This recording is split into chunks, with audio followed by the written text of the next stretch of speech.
She's an excellent and really girl. I know she's killing it. Right. I had to order these like little dessert shooter things for her yesterday. And so like after the first act, after she dances, she gets like this little like pudding cup that has like Oreo cookies like on top of it. All right, I put it up. And it says you did so good, like mommy and daddy. And then after the second act, she gets another one that's like a strawberry cheesecake. It's got like strawberries and no, my eyes are watering because I just put I dropped some on. But yeah. It's so cute. My mom didn't buy me anything for after my company. Oh, trauma. I'll never forget it. We're probably classes. That's trauma.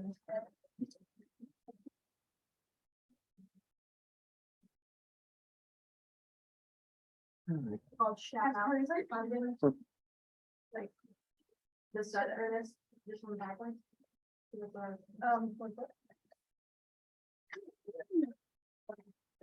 Downtime is clinical. But are they in the PowerPoint? I'm assuming Oh, I What? thought you said you found them. the Worksheet answers? Yeah. No, they're not, that's not directly from the PowerPoint. I mean like I mean, you could probably figure. I want to figure out, I have a couple of, I have two of these books. Like You they're could just share them. good. Yeah. Well, the other mess girls are plumb out of luck. And. All right. So this week is arterial anatomy. So we're going to go over central, peripheral, and then cerebral vascular anatomy. So some of this, should be a little refresher back from anatomy and physiology. So in order to do vascular ultrasound, you guys really need to be able to know your vessels cold, like know where you are, which vessels connect to which vessels, and it's going to help you. So particularly when you start scanning, you recognize the major vessels as you're scanning along. All right, I'm in this vessel. I'm scanning down. All right, so now I went from subclavian to axillary, just being able to know your landmarks and which vessels connect. Because you can always track vessels back to their home, back to their origins.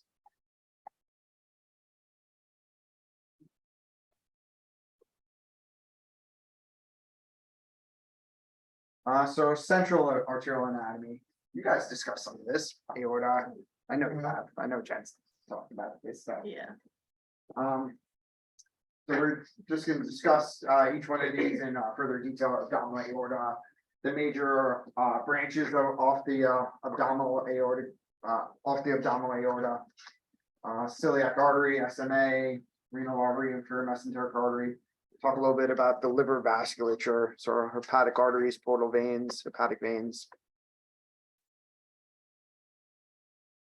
So the abdominal aorta, then this is the major supply of blood, the major vessel that brings blood supply to our digestive organs, kidneys, adrenal glands, the gonads, the abdominal, paraspinal musculature, the pelvis, as well as the lower extremities. Abdominal aorta lies to the left of midline. It tapers distally, so the diameter is larger proximally. And as we work our way distal down towards that bifurcation, the aorta starts to taper.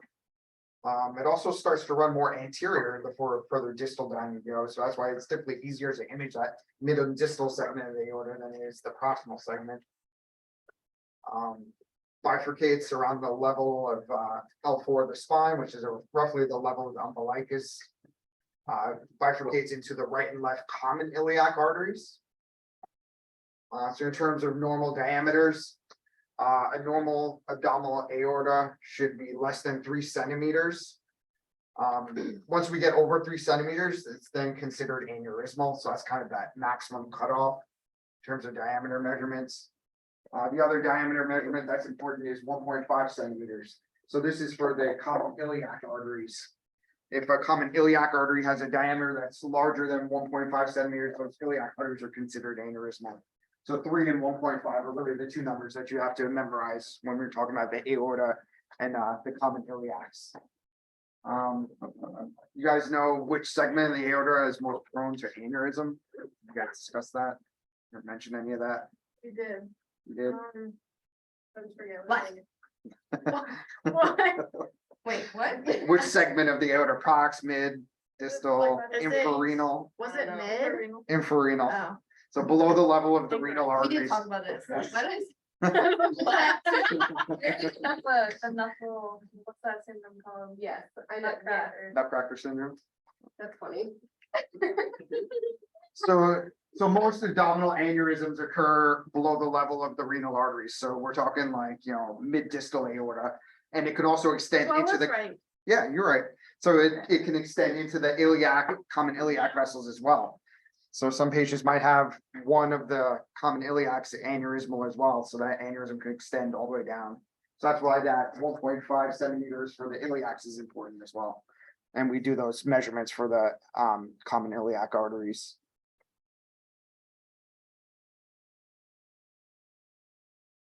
Well, it's just a nice diagram showing our abdominal aorta, our diaphragm. So it's the portion of the aorta that exists in the abdominal cavity, inferior to that diaphragm. So just working our way down the abdominal aorta, that first branch is going to be our celiac artery, coming off the anterior wall of the abdominal aorta. Next branch, superior mesenteric artery. Again, also coming off the anterior abdominal wall, aortic wall. Next, shortly below, just below that is the right and left renal arteries. They come off the lateral aspects of the aorta, and working our way more inferior. We have the inferior mesenteric artery, which also comes off the anterior aortic wall.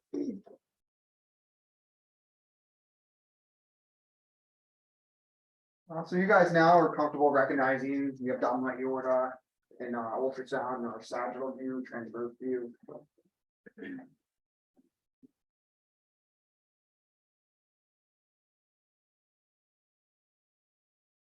Right, so this is where might be something a little bit new. So normal abdominal aortic waveforms.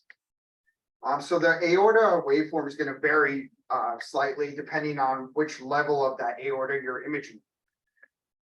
If we're above the level of the renal arteries, we're going to have more diastolic flow. It's going to be a lower resistant waveform because the majority or a good portion of that aortic blood flow is going out to the organs.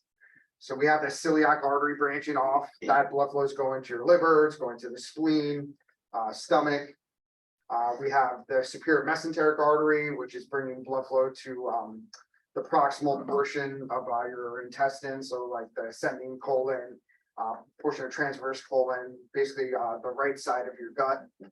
And you also have blood flow going out to the kidneys through the renal arteries. So you'd expect to see a lower resistant waveform.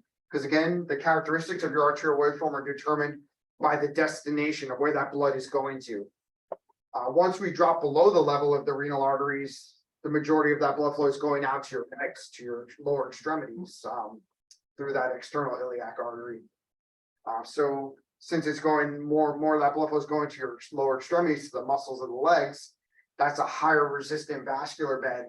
So we're going to have less diastolic flow, and it's going to be a higher resistant waveform. So the RI is going to be much higher once we drop below the level of those renal arteries. And you'll actually be able to notice a significant change.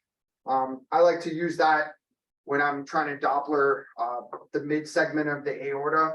I'll know kind of where those renal arteries are, because remember in sagittal we don't see the actual renal arteries, but I can kind of tell if I'm above or below based on what my aorta waveform looks like.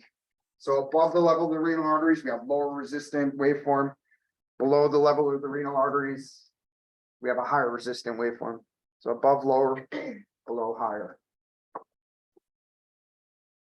So we're just going to go into each one of these abdominal branches a little more in detail. So celiac artery, you might also hear it referred to as celiac axis or the celiac trunk. SMA are superior mesenteric artery, renal arteries, and IMA, inferior mesenteric artery. So that celiac artery is the most cephalid, so the most superior branch of the abdominal aorta arises from the anterior surface of the aorta.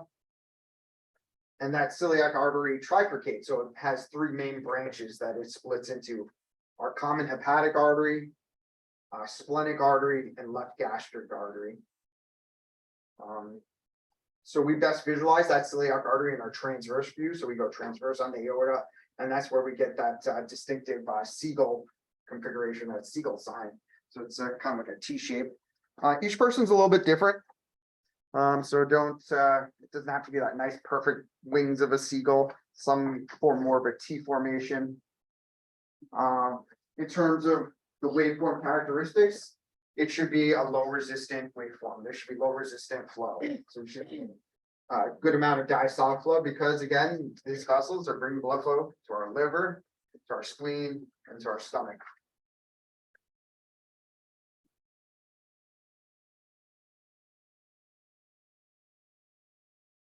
And we can see ultrasound transverse. You can see your aorta, IVC, or circles.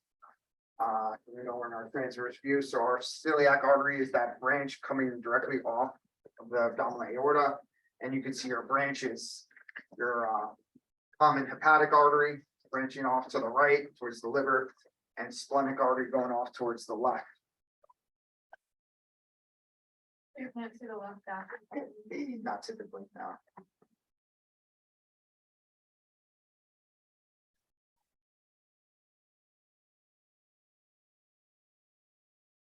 Then if you look at your waveforms, you notice they're monophasic, low resistant waveforms, everything above the baseline, and a significant amount of diastolic flow. Those are nice, pretty looking, healthy, low resistant, arterial waveforms.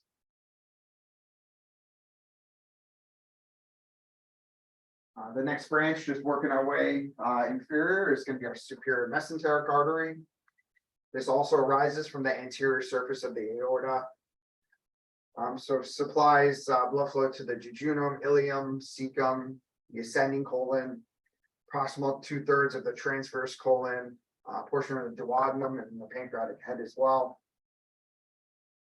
So it's easily identified on longitudinal and transverse planes. And it has that distinctive triangle mantle of fat surrounding that SMA. So it looks like, a nice little echogenic donut surrounding that vessel. So you guys are able to recognize SMA. You've seen it all the time when you're imaging your pancreas. The pancreas and the splenic vein, they lie anterior to the SMA. Left renal vein lies posterior to the SMA.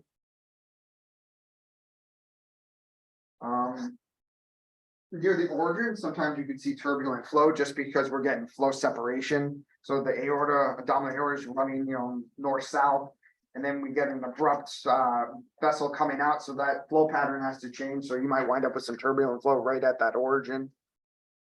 The SMA does have unique characteristics of having its flow characteristics change. So it can be high resistant flow if the patient is fasting, if they're what's called preprandial, if they haven't eaten anything for 6 to 8 hours.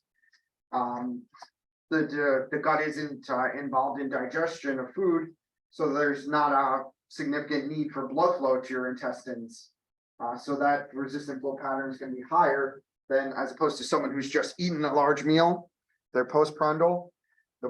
Their intestines are working to digest that food.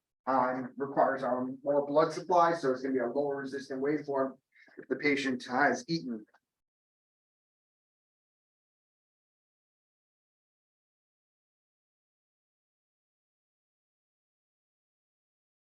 So here's our nice transverse view that we get for our pancreas, our SMA sitting right there in the middle, underneath the body of the pancreas, surrounded by that echogenic mantle of fat. So SMA is then we're anterior to the aorta. So you can see the splenic vein is anterior to the SMA as well. can't really see it too well. Looks like a little piece of the left renal vein coursing here, connecting into that IVC. So that left renal vein, you guys mentioned it before, the nutcracker syndrome courses in between the SMA and the aorta, and you can potentially have a compression of that left renal vein from the SMA and the aorta. Our nice sagittal view of our aorta.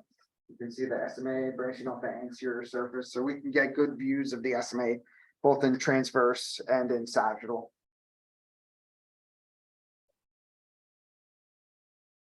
So third semester, when we get into mesenteric Dopplers, we're going to be Dopplering celiac, Dopplering SMA, Dopplering our aorta, obtaining our waveforms.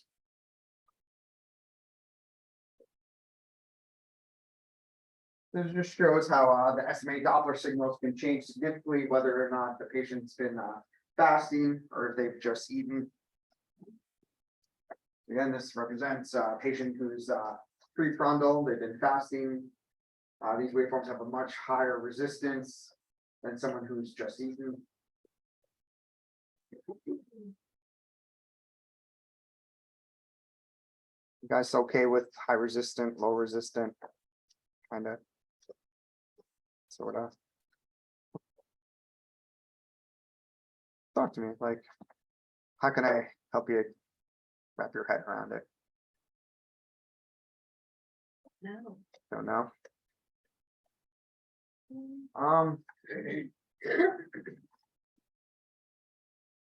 So when I look at a waveform, like, so just the basic formula for a resistive index, it's your peak systolic minus your end diastolic velocity. So the more flow you have during diastole, the higher your end diastolic velocity is. The more freely blood is able to flow during diastole. So during systole, your heart's contracting, it's pumping that blood forward. So you're gonna have forward flow. But during diastole, that relaxation of the cardiac cycle, that forward flow through that artery is dependent on how much pushback you have in that vessel. And that pushback is dependent on a couple of things. So it's mainly those smooth muscle fibers on the arterioles, whether they're either constricted or they're dilated, or if they're even present. Within our organs, the smaller arterioles within the organs really don't have very much smooth muscle fiber because the organs need continuous flow, forward flow. So there's not much pushback in those arteries to that flow.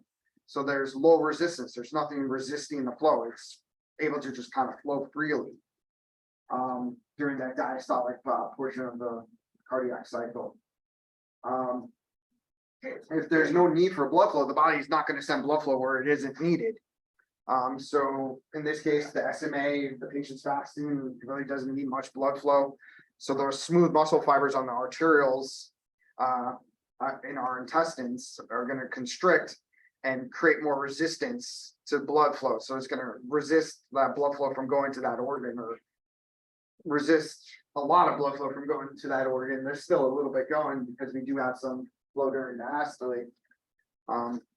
And flow is getting there during systole, yes. But when we eat, those arterioles are going to relax, the smooth muscle fibers, they're going to dilate, and we're going to wind up with flow able to get to that organ more easily during that diastolic flow period. So that's referred to as low resistant flow.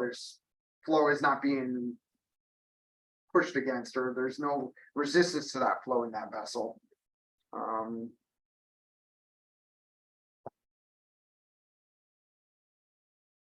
I know it's a lot. It's a whole new way of thinking and looking at it. So you want the patient fasting? Or you don't? Yes. So when we image the SMA, we want to rule out a condition called mesenteric ischemia. So a person could wind up with blockages within the superior mesenteric artery that's preventing blood flow from going to their intestines or their gut. And if it's significant enough, that gut becomes necrotic and they could die. It's a fatal condition. You know, if they have mesenteric ischemia, your gut is basically rotting and you're rotting from the inside. You know, it's a critical condition. Going back to this image, we have several collateral channels. So if that SMA has blockages along it, some of these other collateral channels or branches, they connect with each other to help kind of supply extra blood flow. It's not listed on here, but we have connections between the branches of the celiac artery with branches of the SMA to kind of try and help each other out. We'll go into more in detail in the third semester about the actual SMA and all the collateral channels that exist. So you said arterials have low resistance blood flow because it's constantly pumping To the through to the organs. to the organs. Yes. So what would have high, like, what other examples besides like fasting? Would something have higher? High resistance going to peripheral arteries, so the muscles of our body, like peripheral arteries. So organs low Organs are low flow, should be low flow, normal, should be high. should be high resistant. Yeah. Wait, low flow or low resistance? Low blood resistance flow for the for organs. So anything, when we look at carotid arteries, that should absolutely be low resistant flow, renal arteries, ovaries, ovarian flow. So it's all gonna look very, very similar. If I pull up an ovarian waveform and a carotid waveform and even hepatic artery waveform, they should look fairly similar in nature. They should all be monophasic. There should be no triphasic, biphasic, or anything like that. That's in normal conditions. So like for ovaries, the ovaries could become torsed. So that twisting of that vessel is creating resistance to flow. Blood flow can't get to that ovaries now. It's hitting that portion that's torsed. And we'll be able to see that on our waveform. It'll now be a high resistant waveform during that diastolic period. We'll still have, forward flow during systole, but during diastole, when it should be flowing freely to that organ, it's now twisted and blood flow is not getting to that vessel. It's not flowing through that artery anymore.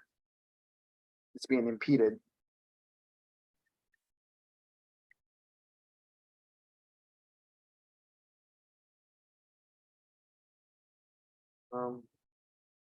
This was just showing also a fasting SMA. So here resistant index was 0.84. We're comparing that peak systolic to that end diastolic.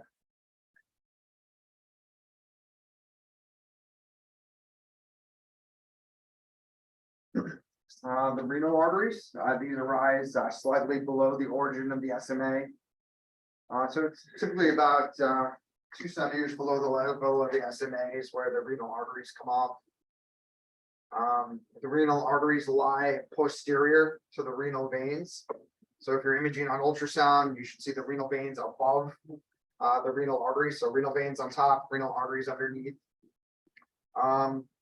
The origins are best visualized transversely, midlines. We go on the aorta transverse, and we should be able to see the right and left renal arteries branching off the lateral aspects of the aorta. The right renal artery is a little more anterolateral, so coming a little more off the anterior aspect of the aorta, but still lateral. It courses posterior to the IVC and is longer than the left renal artery. The left renal artery comes off the lateral or even posterolateral aspect of the aorta, runs posterior to the body of the pancreas and splenic vein. When we get into the kidneys, the branching pattern for the renal arteries, we have our main renal artery, right and left main renal arteries. They branch into the segmental arteries, which are divided into an anterior and posterior division. The segmentals then branch into the interlobar. The interlobar then branch into the arcuate, which sit on the aspects of the pyramids. Have a nice diagram. And then those arcuates branch into the interlobular, which are in the cortex of the actual kidney. So this is just a diagram showing the right and left renal arteries. So you can see the right renal artery coursing posterior or behind the IVC. So if you just think about it in terms of like the size of these vessels, right renal artery has to cross over midline to get to the right kidney. So it's just going to be longer by nature. So aorta is on the patient's left. That right renal artery has to, go from the right kidney, cross past midline, get to the patient's left side of their body to connect to the aorta. that left renal artery has shorter distance to go because the aorta is on the left and the left kidney is on the left. So same thing if you think about the renal veins in that respect. The right renal vein is going to be shorter, just because the aorta is on the patient's right compared to the left renal vein, which will be longer than the right renal vein.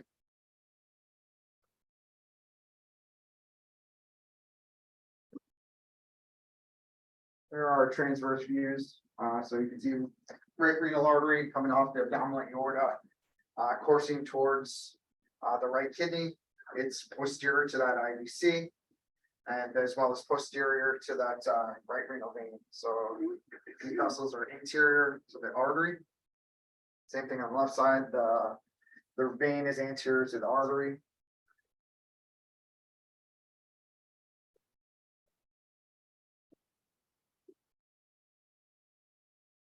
That's actually a good picture. You can even see the SMA here. So here's your SMA and aorta, and our left renal vein, we're sitting between the SMA and the aorta.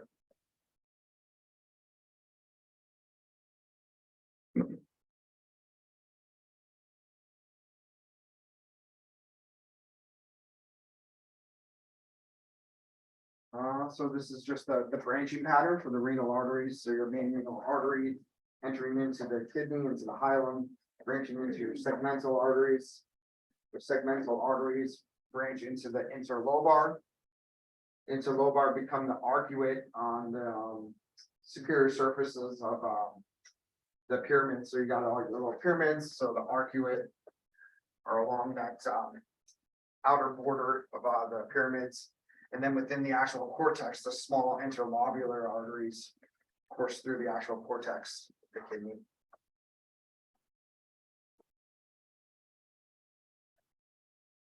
Yeah. Yesterday I saw I think it was her jugular vein though. But it was like huge. Is that bad? Is it bad? Like on the screen, it looked like Yeah. that big. Wouldn't that normally mean like there's something going on with the heart? It could be, yeah. They could have heart failure, congestive heart failure causing it to be big like that. They could have just pumped her up with too much fluids, given her too much IV fluids, Oh, she was an outpatient. outpatient. So she probably has congestive heart failure. She's old. Yeah. They don't really get any. She was like, like Marcus. It looked pretty big, not huge, but big. She was like, it's skinny, so all her anatomy is like small. What? So much of All right, I was just curious. Yeah, I mean, it depends. I would worry if like her IVC was really large as well. Yeah, it could be a byproduct of congestive heart failure. So now, I know veins are different than the arteries though, but like, what She would might her, need some diuretic, get some of that fluid out. Oh. She probably has fluid overload too. It's that large. so now, with veins, do we talk about the resistance also, or is this just arteries that we're Arteries talking are, about? Okay, yeah, so veins don't do the low resistance, high No. resistance stuff, okay, I saw a lady, what do you think that's for, right? yeah, that's right. I saw a lady there too, that kind of like crazy. But you couldn't Wow. see it. You're talking about our pump. or your comps. You This couldn't clinical see, site. Yeah, but you can like, see it, like, could you see her stuff there? her what? Sorry. Oh, no, I couldn't see it. Yes, I only saw it like when she was scanning it and it was Yeah. like. That's what I'm saying, yes, we did. Yeah, okay. Have you guys Dopplered ovaries yet? Or tried to? Yeah, I tried, I got haven't. one. No one's like let me, I'm sorry, no one's let me do no it one's yet. watched you? Uh-uh. I do, it's Tell them, I need to Doppler. It's kind of difficult, It is, it's really hard. yeah. Yeah, cause that. Especially if your machine is terrible. Like, it doesn't pick up flow very well, but yeah, so ovarian flow looks very similar to renal artery flow. So this is a normal renal artery tracing. Again, here's your baseline. Everything is above that baseline, monophasic. If I was to compare peak systolic to end diastolic, I probably get an RI there of like 0.6. And this is showing normal renal vein flow, so there's a little phasicity to that renal vein flow, so we can see some undulations following our respiration and our breathing. So in terms of renal arteries, there are anatomical variations that could exist. One of the most common would be a duplicated renal artery. So in this case, there's actually three main renal arteries coming off the aorta. We got 1, 2, 3 going to the kidney.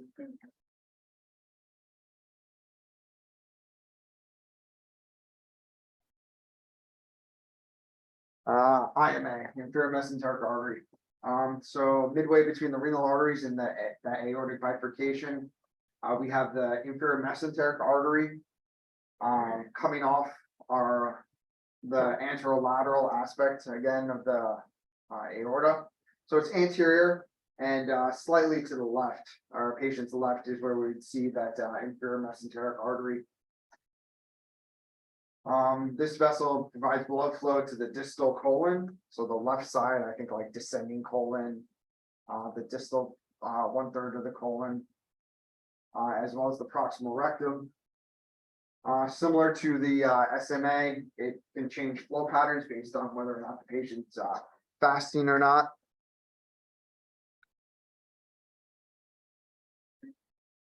So when we get into scanning, we're in transverse now, aorta, IVC, IMA, you can see over here off to the left, the aorta and anterior. So we're going to work on tracking this. The best way to find it is to look for that little circle and then just kind of slide more superior and it'll connect into that abdominal aorta. We'll try and find the origin and we'll work third semester in spring on how to image and Doppler it. So this one's probably the most tricky out of being able to assess and evaluate for the aortic branches.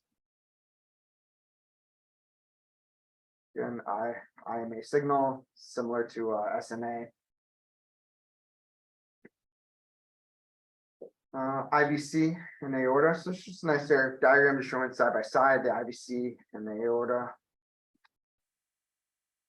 This is just some cross-sectional CT slices to give you a little appreciation, you know, just how far back these vessels sit within the abdominal cavity. They're just anterior to the spine.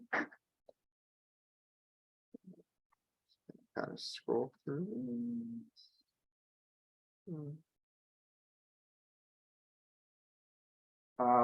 Liver vasculature. So the main vessels that we talk about are going to be our hepatic artery, portal vein, and hepatic veins, which are the drainage. So blood flow going to the liver has a dual blood supply. With the hepatic artery, it supplies oxygen-rich blood and comprises about 20% of the liver's blood supply, total blood supply going to the liver.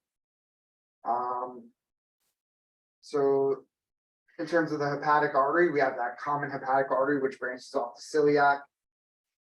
That common hepatic artery then branches into the gastroduodenal and then the proper hepatic artery, which continues on to the liver. The hepatic artery is pulsatile, it's low resistant flow, and it should be hepatopedal, so towards that liver. You guys remember? Yeah. Sorry. What is pulsatile mean? Pulsatile. So pulsatile just refers to like we had a pulsatility index, so it should be low pulsatility.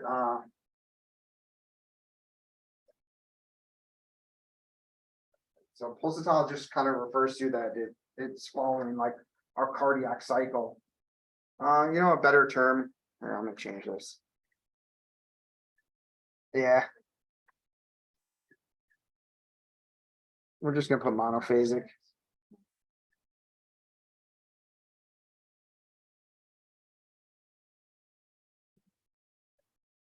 There you go. Should be monophasic, low resistant, hepatopedal flow.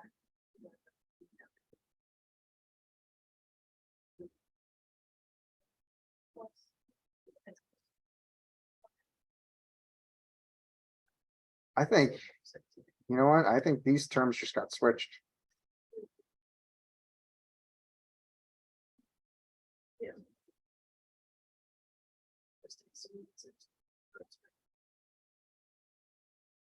Someone start. Yeah, like three kids in my daughter's class has strep. Keep them away. I know.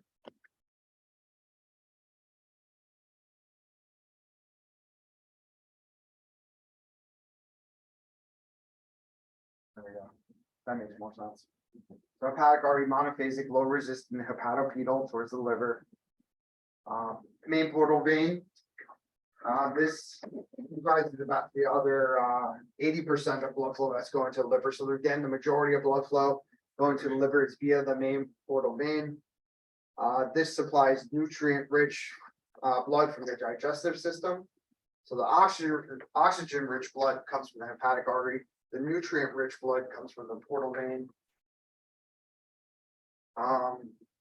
Portal vein originates from the junction of the splenic and superior mesenteric veins. So those two veins coming together form the main portal vein.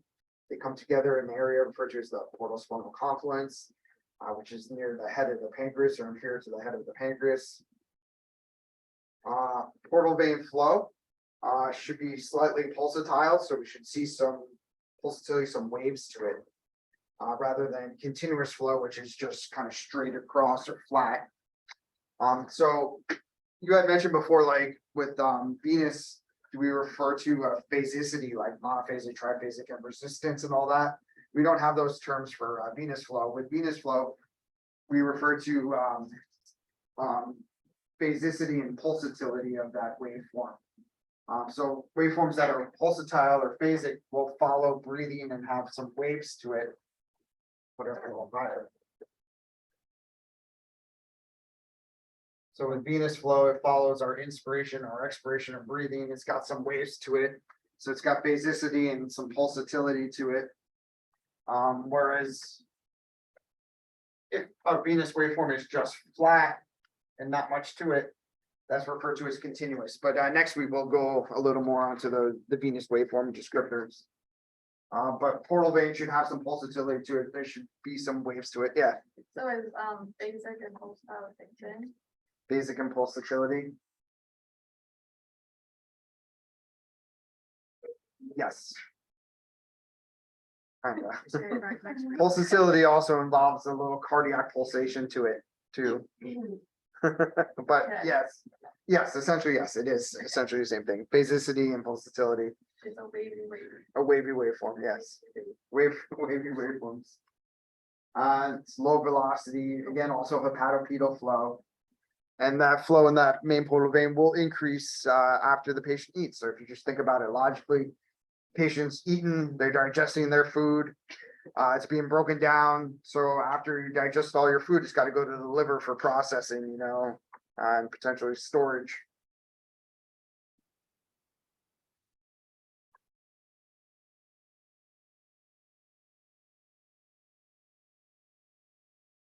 Hepatic arteries.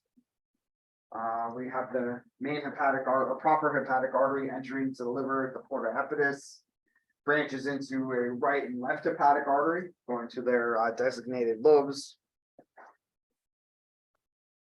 It's nice that you guys have some experience in this because of the first years were like, lobes of the liver, like, yeah, they were lost. Especially when I showed them ultrasound pictures. Good God. Yeah, that was like. Yeah. Yeah. Yeah. I forget it.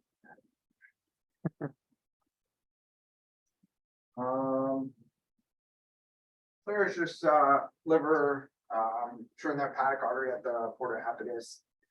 So you got your bile duct, your portal vein, hepatic artery anterior to that portal vein. Normal hepatic artery waveform, nice low resistant waveform. So monophasic, low resistant waveform with hepatopedal flow flow towards the liver.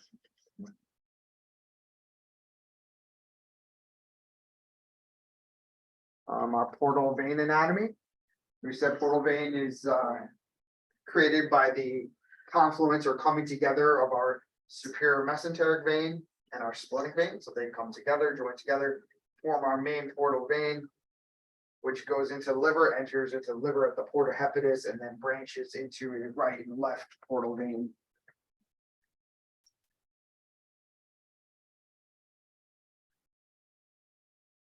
Sorry? Just talking about how like Allison at Smyrna, she like doesn't get the portal vein with CBD. She like just does it like when she's in the liver, so like I don't know. So I didn't so I said I didn't comp liver with her because she like has That's her different. yeah, she like has her set ways. Yeah. So portal vein and its tributaries. So when we, in the spring, when we get into, actually imaging, main portal vein and doing the abdominal vasculature. There's a couple of different, techniques to getting your splenic vein and, superior mesenteric vein, as well as a nice image of the portal vein. So here we can see the main portal vein entering into, the liver. Looks like we have the branch of the right hepatic, right portal vein. Not really seeing the left portal vein there. So in this case, blue is indicating blood flow towards the transducer, so we know we have good flow direction. Blood flow is coming towards the ultrasound beam. So here now we have our transverse view. So we got our pancreas, head of the pancreas, SMA. So when we're in transverse, we can tell we're in transverse because, you know, in the aorta and SMA, we see as nice little circles. In transverse, we see the splenic vein connecting into the portal vein, that portal confluence. But if we rotate our transducer into a more sagittal position or longitudinal, you see that IVC now is going across the screen. That same view at that same level, we have our main portal vein. We now pick up that superior mesenteric vein draining in. So in transverse, we see splenic vein, but when we rotate into sagittal at that same level, at the area of the confluence, we then pick up the superior mesenteric vein. That's the that's the level that she got the portal vein, whenever she would do it, the top picture. That one. Yeah. Which I was like, never tried to get that. I don't know. Like she would, Oh, I do know what you're talking about. yeah. Yeah. She okay. she had to get that picture of the She hops back and forth though. Yeah. I like portal vein coming intercostal from the side. I'll show you guys there. You'll never ever get flow direction wrong coming from here.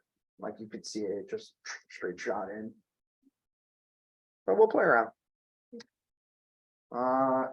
And then the third vessel in terms of liver vasculatures are hepatic veins.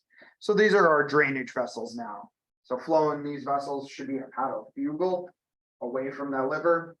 We have 3 hepatic veins, right, middle, left, draining the corresponding segments of the liver. Those hepatic veins do separate liver segments. Do you remember them? Do you remember how the hepatic veins divide the liver? No? Did Jen go over that? Sure she did. Yeah, Sure she did. I'm Well, sure the she easiest did. one is the middle hepatic vein. Middle hepatic vein divides right and left lobes of the liver. So that's the easiest one to remember. The middle hepatic vein will divide your liver into right and left lobes. The right hepatic vein splits the right lobe into an anterior and posterior segments. Kind of coming back. You see what we're talking? So the middle hepatic vein will just divide your liver into right and left lobes. Did not know that. I don't remember that. So then that's when we should. change Left our- splits it into the left lobe into lateral and medial segments of the left lobe. What? I get what you're saying. I don't remember. I don't remember. Like, Yeah, I don't, in terms maybe of I don't liver I remember. feel like segments. this would have been important for her. I don't remember learning it. Or maybe I don't No. remember learning it. It's all right, we're gonna go over it in that. Okay, that's fine. We'll go over this. Yeah. Okay. I think that's why, okay, but I think that's why liver. So you can kind of actually see it here, like here. So transverse, nice bunny sign, you guys know that. So that middle hepatic vein will divide the liver into left lobe and then the right lobe. Okay, did not know that. This right hepatic vein comes out this way Yeah. and divides the right lobe into anterior segment and a posterior segment. Oh, you guys. That left hepatic vein splits the liver into a, what is it, medial segment and a lateral segment. So this is like the medial portion of the left lobe, this is a lateral portion of the left lobe. You guys are gonna, But this makes it, wait, can you just pause it? yeah, I'm gonna draw it. like if we draw the whole thing out, this is just a smaller piece, like. Do you want me to like? And But this makes more sense in my brain, because this makes it easier so that Do you you know. want me to like screenshot it and send it to you and leave that? Or do you want to? right, so this is a set. Right, put into the left. I'm sorry, Find the right thing to the left and left finger. That one. this one? Yeah. This is not sat, so IVC is in sagittal here, and this is just showing the right hepatic vein draining into that IVC there. Guys, my rights and lefts are so. No. Yeah, I know. When you're Like- giving directions, or even people are telling you I'm turn like, right or "You left. should Oh, yeah, no, it's the worst. I do it all the time. That's Mark and I fight all the time when we're on road trips. I told you to turn left. Like, I know. No, you did. This week. was How'd you make a the right first turn? week Where I subconsciously got the sides right. I usually have to think about it, but it was the first time I've ever Good subconsciously. job. It's worse is when you're in the hospital and people are asking you directions. You're gonna make a left turn. Like what? And that's not a left turn, a left. I remember to like before this program, I could just be like, oh yeah, right and left. Now, I'm so. Oh, your used brain to, is like, still flip flop. It's just patient gonna get right worse. and Yeah, left that, yeah. like, Everything I else is have to think abnormal. about my actual right. You do. You really have to think hard about it. That's scuffed.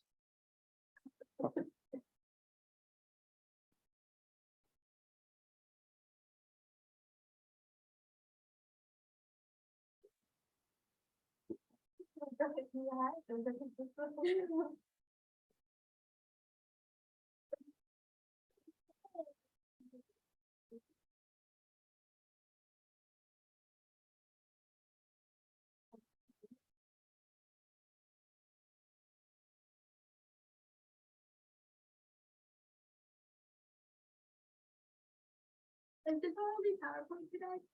yeah. Cool.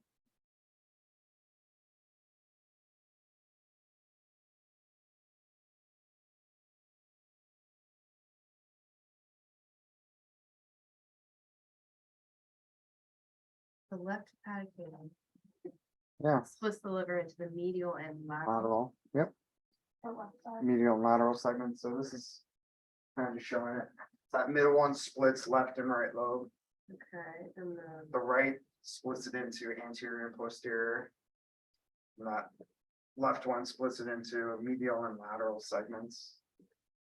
So just think medial and lateral with respect to the liver itself.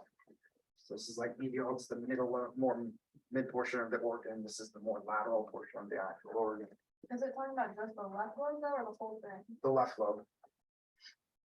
So when you like learn your different segments of the liver, this helps with. this will help if like you ever have to do biopsy, or if you see lesions.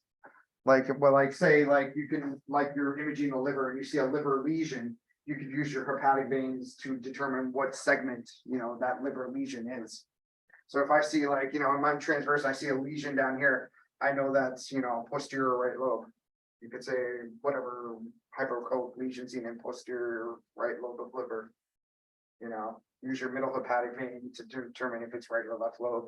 If it's in the left lobe of the liver, you can give a more accurate description of which segment it's in. You guys sound like you know what you're talking about. Well, this helps with like when we are, it helps my brain. Thank you. Yeah. It's fine. It helps. Good.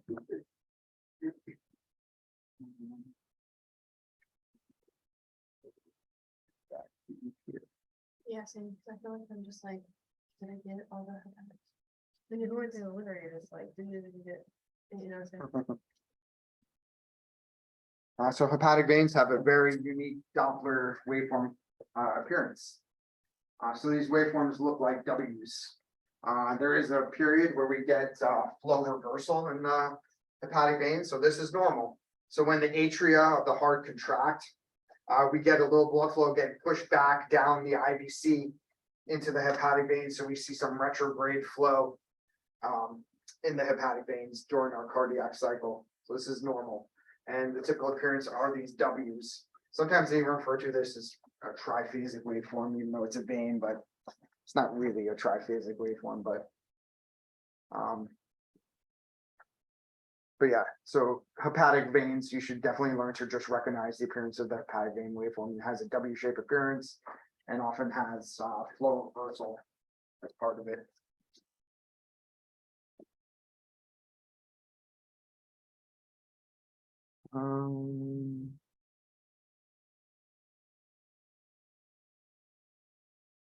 Nice diagram for practice.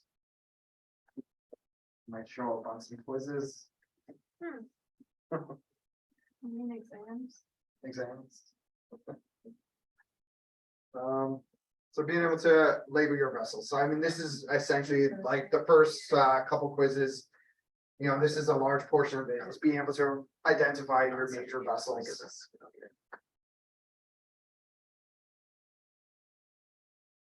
So you guys can do this, right? What's one? Yeah. Celiac artery, celiac trunk, celiac access. What about two? Ours too. So it's coming off the aorta. Left renal artery. The answers are at the bottom too. Oh. Yeah. Three. Aorta, yeah. Or SMA. Yeah, that's the 5, right. yeah, right renal artery, or some behind that IVC. 6 is that left hepatic? No, left. That's, what is that? That's splenic, that's splenic. Splenic artery, going out to splenic. Going to spleen. Where's the common hepatic? To the right. To the right. Yeah. So this is Okay. common hepatic. What is That's what those I ones mixed split up. into though? So common hepatic then splits into the proper hepatic, which goes to the liver, and then the gastroduodenal artery. So this is the one that goes down the head of the pancreas, so you see that GDA on the head of the pancreas sometimes. Trying to teach you guys that. I'm sure she did. She's doing her job. We're No, I just- know. It's just us. So sometimes with the head of the pancreas, you can see the CVD and the GDA, the gastroduodenal artery, they're like on the head of the pancreas, and that GDA is the one that's more anterior, and the Oh, yeah. it's more inferior. You can put color on, and one will light up, and one more. I remember that. Barely. Stuff's You have to starting see to who has a click. good GDA. Still We do not this. Let me see this.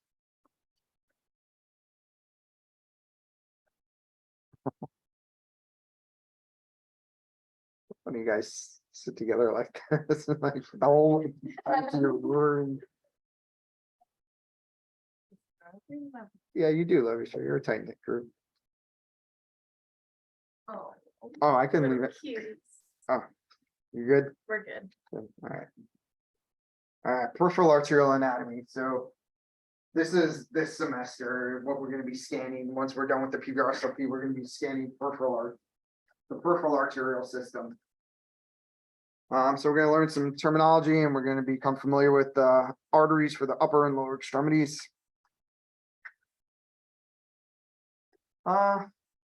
So when we're talking about the upper extremities, the arm and the forearm. So arm in the hospital setting typically refers to the area between the shoulder and the elbow. Forearm from the elbow to the wrist. I like to just say upper arm instead of confusing the hell out of people. Upper arm and forearm. Thigh, then portion of the lower extremity between the hip and the knee. Some people say leg, just to refer to as between the knee and the ankle, but I'll always say calf and thigh. I don't want to confuse you guys. All right, arteries for the upper extremities. So we have subclavian artery, axillary, brachial, radial, ulnar. And then we have the vessels of the hand, the superficial and deep palmar arches. So subclavian artery, we have on the left side, It begins as a branch off that aortic arch. On the right side, it's a branch of the innominate artery, or also referred to as the brachiocephalic artery. The innominate and brachiocephalic arteries be used interchangeable. Those two terms. Aortic arch.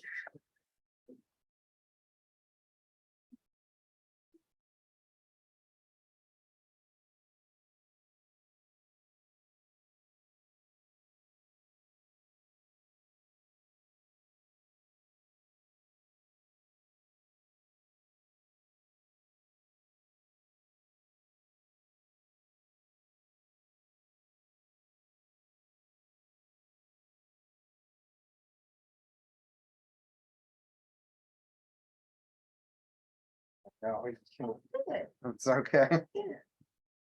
All right, so heart or aortic arch. So this is our thoracic aorta now. So the first branch off our aortic arch, we have our innominate artery, or also called brachiocephalic artery. That brachiocephalic artery then branches into our subclavian arteries. This is going to be subclavian, sub artery.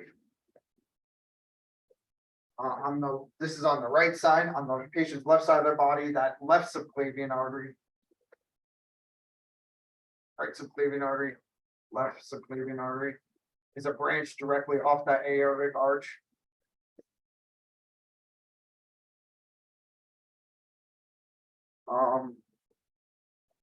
So the subclavian artery then becomes the axillary artery.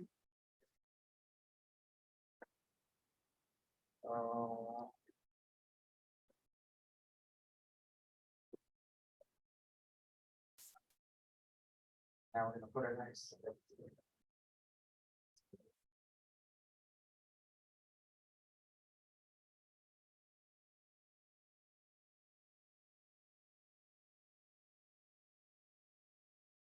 The worst artist.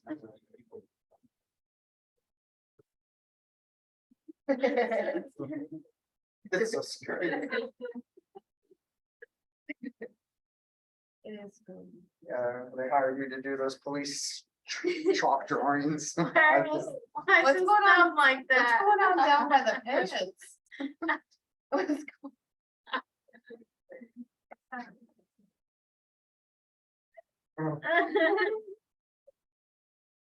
Oh my god.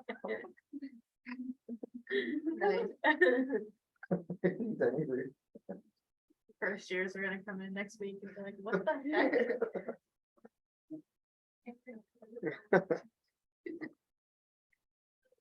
Alright. So, right side, we have our subclavian artery, so of course it's along the anterior chest. When we get into imaging, and subclavian artery, basically, it's the same highway, it's the same road.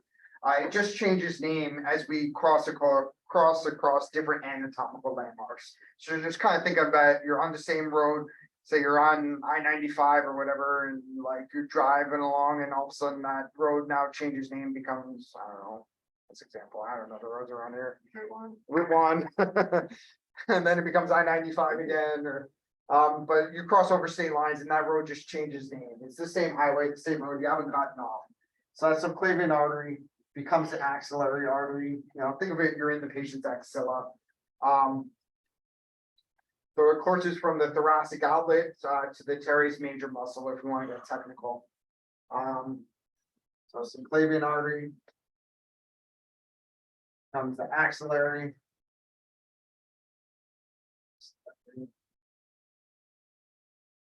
We have the teres major muscle, kind of right here in the chest.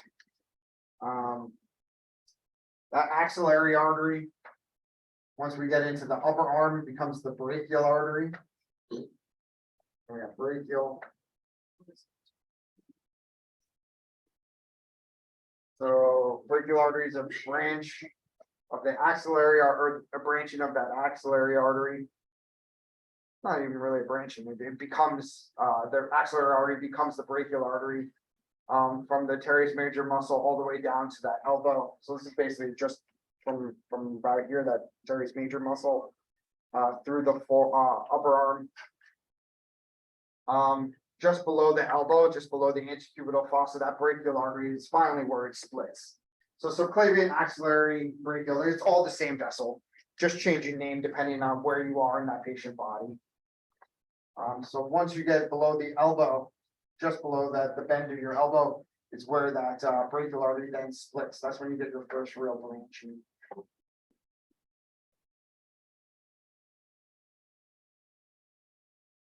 So the radial artery courses along the lateral aspect of the forearm. So now you just have to be careful with anatomical orientation. So normal anatomical orientation, your palms are facing forward. So if your palms are facing forward, that radial artery is along the thumb aspect. And so that's the lateral side of the forearm. Courses continues all the way down from just below the bend in your elbow down towards the thumb. And actually enters into the hand. We're doing like taking the thing down here. Yeah. Which one are we doing? So it's radial artery. Yeah, it's still radial artery. It doesn't enter into the palmar arch. So it doesn't become the deep palmar arch until you get to about here in the hand. So it's the radial artery just past the wrist. And we're inflating like the brachial and you're finding the fence down here, but it's actually like you're on the radial. You're on the radial artery, but you're getting the pulse where the cuff's the pressure where the cuff's inflating. Okay. So the pressure's coming from there, but we're just using that radial artery to listen for that. Why are we doing it here and not here? You could do it higher up. Some places do. A lot of patients will have IVs and lines, particularly if they're inpatient in the hospital. Outpatient, sure, they're not coming in with an IV, but if you're in an inpatient setting, a lot of times there's going to be IVs there. So it's just, and it's easier to find it here, to be honest, than trying to find it up here. Yeah. But you could do it there. It's the same thing. You'll get the same pressure. You ever see like sometimes they have the pressure Like on the wrist. I mean, Yeah. you're getting a radial pressure, but it shouldn't be that different from your brachial pressure. Okay. Uh, I guess it doesn't matter. Which, What pulse were we using? Was I using one by your pinky or your? no, you were there. You're on the radio. Okay. Yeah, I made sure you guys are all doing radio. Kind of the one But by it's the. an owner.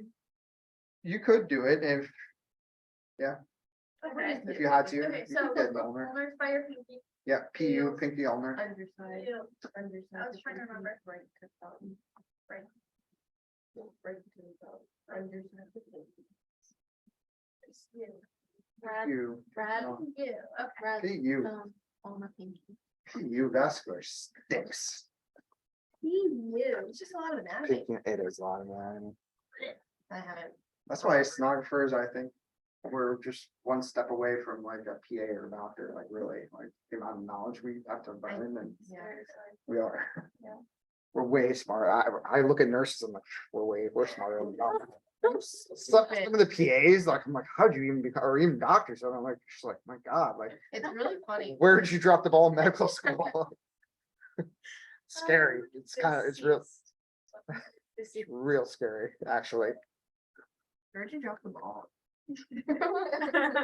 Like I remember my friend Ryan and we were working the evening one time, and this doctor from the ED was insisting that we rule out like ectopic pregnancy, but the woman's betas were negative. She wasn't pregnant, and she like we were just having this back and forth, like she can't have an ectopic, like she's not pregnant, like, but you know, she could have been pregnant at one point, but she's not now. Like even if like, don't you understand how this works? Like, she was never pregnant at any point, like, but she's bleeding and she's having pain. I'm like, yeah, I having her period, like, she's not pregnant, like, she claimed she was pregnant, and like, oh my God. Yeah, that's crazy. Isn't that like the stat higher ones? Stat yeah. tires, oh God. Who complains about that? Like D120 Everywhere. everywhere. Yeah, they tried making me do that during COVID, like do a thyroid ultrasound on a COVID patient because like one of their chest x-rays, like I guess they were intubated and they saw like potentially an enlarged thyroid because there was a little deviation of like the tube or whatever. So they wanted this whole thyroid exam. And I was just like, no. Like, no, like, yeah. And they were I became like the black sheep because I was questioning exams during that time. Because every other hospital, a lot of hospitals were like limiting, your exposure to COVID and the types of exams you were doing, and there were abbreviated studies, just get in, get out, rather than doing these full studies and, get the information you need and get out. And like this one hospital is like, oh, I gotta do everything. And they added pictures to our DVT study because we were finding lots of caffeine DVTs, and so they were adding extra images like do the gastrocs, do the soleal vein, like do all the. That's not cute. Yeah, it wasn't cool. It's not cute. Anyway. So radial, lateral aspect of the forearm, ulnar, medial aspect of the forearm. The ulnar does have a small little branch that kind of courses down the middle of the forearm. So this is the interosseous artery. So it has its own little branch. In terms of the palmar arches, we have two palmar arches, a superficial and a deep. The superficial palmar arch is an extension of the ulnar artery. So some of the CVS students remember this one as pus. So pinky, ulnar, superficial palmar arch. Like so, the superficial palmar arch is an extension of the ulnar artery. The deep palmar arch is an extension of the radial artery. And these palmar arches kind of wrap around the hand and bring blood flow to the digital arteries. Later, I don't know if this semester or maybe the final semester we'll do an Allen's test where we're checking the patency of these palmar arches to see if they're intact. We'll get into that later.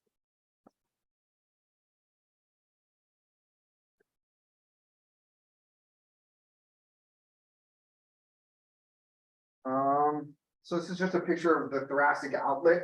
So here we have the subclavian artery coursing anterior to the first rib and underneath this pectoralis minor muscle.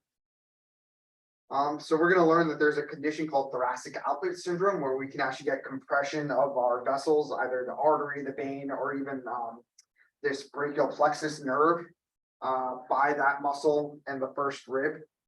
So it can lead to arterial symptoms, can lead to venous symptoms, or could lead to neurological symptoms or pain. So one of the tests that we do is checking the perfusion of blood flow going out to the extremity by putting the patient in different positions that could potentially cause compression of those vessels between that muscle and that first rib. So we'll learn some of the different maneuvers that we put the patient in and how we assess the blood flow.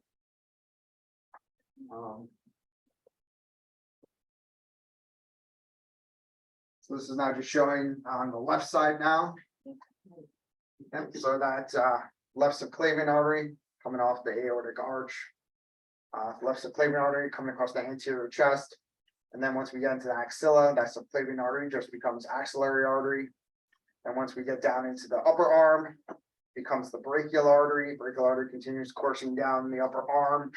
Then once we get just past our antecubital fossa, or that bend in our elbow, we get that branching into radial, which is lateral, and then ulnar, which is medial. And then continue down into the hand. Where the deep palmar arch is an extension of the radial, superficial palmar arch extension of the ulnar artery. So you guys don't need to know like metacarpal arteries, upper digital arteries, you guys don't need to memorize any of those.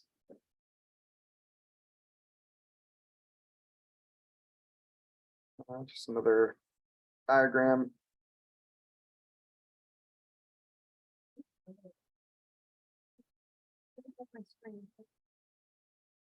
So waveforms. So these are peripheral arteries. They should be high resistance. They should be triphasic. This is normal, healthy arterial waveforms. So first thing you notice, little to no diastolic flow.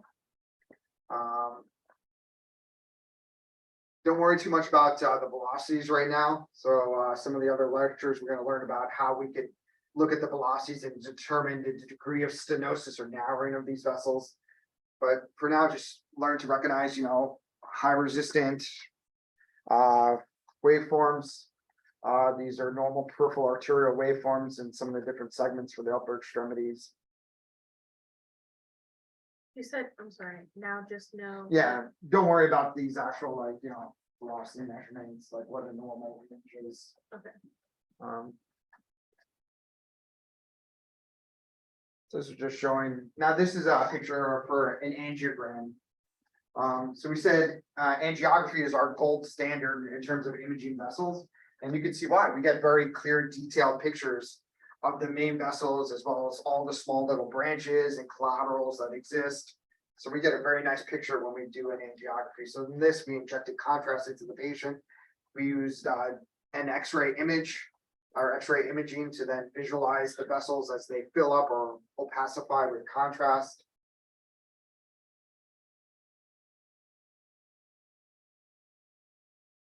It's just showing a lot of different branches that exist. But really for us, we really concern ourselves with just those main pathways, so those highlighted ones. Subclavian, axillary, brachial.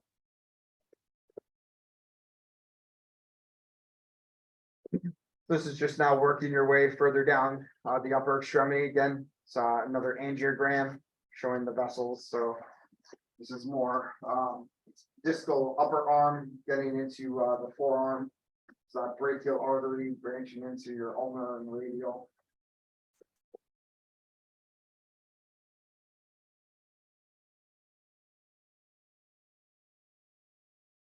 And then this is again another angiogram showing vessels of the hand.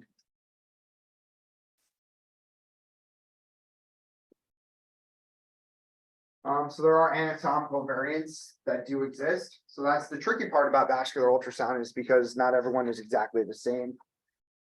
People have different anatomical variants that we encounter. Some of the most common ones involve the aortic arch in the great vessels. So they have to do with the origins of the brachiocephalic and the left common carotid arteries. Some other ones that are more common are the origins of the vertebral arteries. So typically the vertebral arteries will come off the subclavian arteries on their associated sides. Some of the other ones could be in the arm and forearm, where we can see high origins of the radial artery or early divisions of the brachial artery. Like Andrew's ulnar artery goes all the way up his arm and then connects like all the way up by the axilla. So on both sides, his ulnar artery comes all the way up, all the way up, all the way up. So his brachial artery comes down.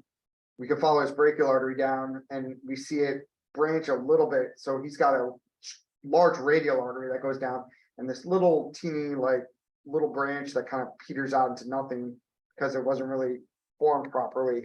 And his ulnar artery is separate from that and just goes all the way up the arm and connects to his axillary all the way up here. So we were scanning at first. We did axillary, we're all right, we're good. And then we got right into like where we thought the brachial was starting, and all of a sudden we see two arteries. We're like, all right, what's going on?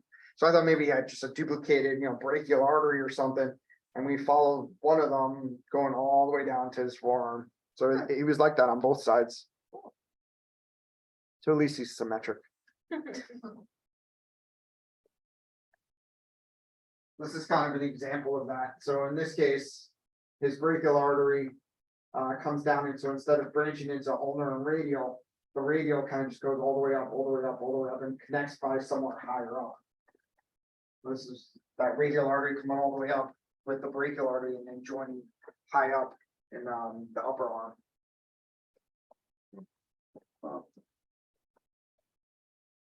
So that's why, knowing your roadmap, where everything should just join, and knowing, what connects to what will help you to decipher what exactly you're looking at when you encounter people that do have anatomical variants. Collateral routes.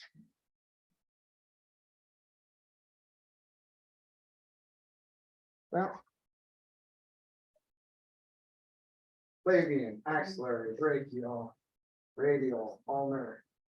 In the middle, we have that interosseous artery. So we said 7's distal to the radial artery, so that's a deep palmar arch. 6 distal to the ulnar artery, that's superficial palmar arch. Yeah. Remember how I said I wanted to try to do I do. yeah, I wanna do that. Okay. If we I wanna could do that. schedule- I wanna do it too. Spring I semester, wanna do it. Oh, too. spring, okay, yeah, just thought I. the final year.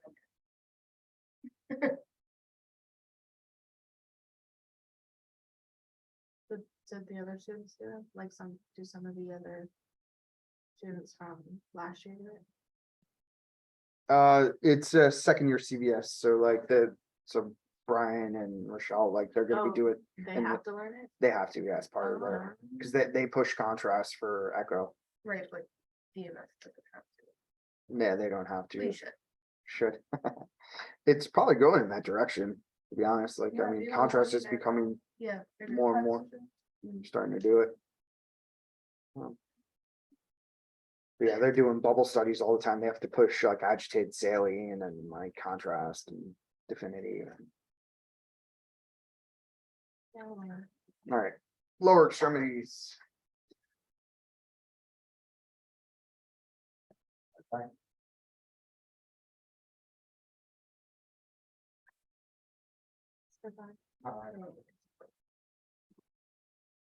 So our lower extremity arteries, so we start with our common iliac arteries, so that's our branching off the abdominal aorta. So the common iliacs branch into our internal iliac, which can also be referred to as the hypogastric artery, and the external iliac arteries.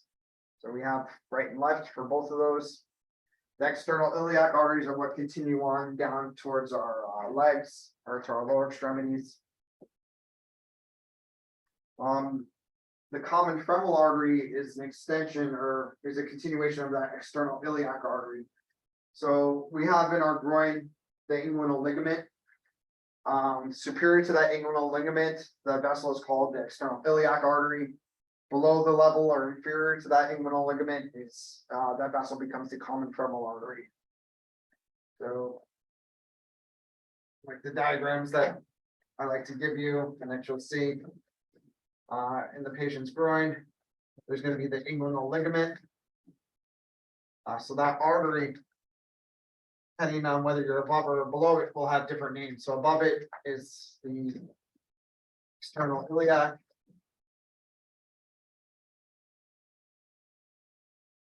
And below it is common femoral artery, CFA.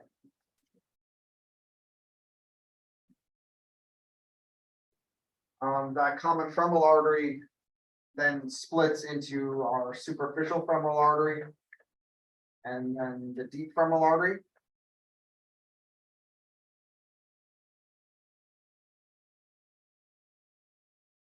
So the SFA, that superficial femoral artery, is the main pathway that continues to bring blood flow all the way down the lower extremity. So that's the one that we really follow on ultrasound. The deep femoral artery, or this DFA, what DFA is, runs deeper, and we kind of lose it, so we don't track it, but supplies muscle flow to the thigh. So another name for that deep femoral artery is this profundus femoris. That deep femoral artery could become a collateral pathway in cases where we have obstruction or blockage in the SFA.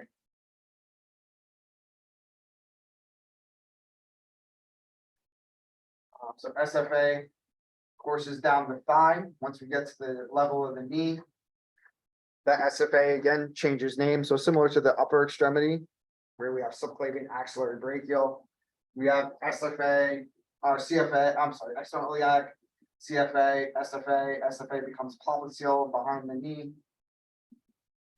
So SFA courses posterior immediately behind the knee to become the popliteal artery.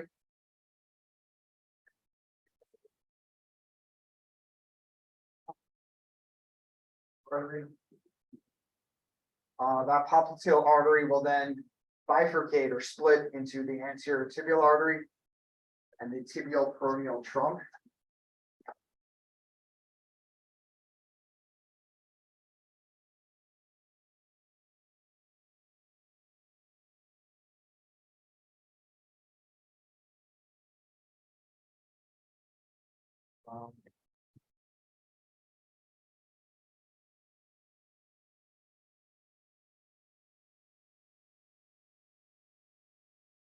So.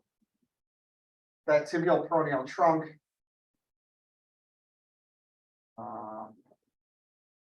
Is a small segment of vessel that gives rise to the posterior tibial artery and the peroneal artery. So think of it as like a common root or common stalk.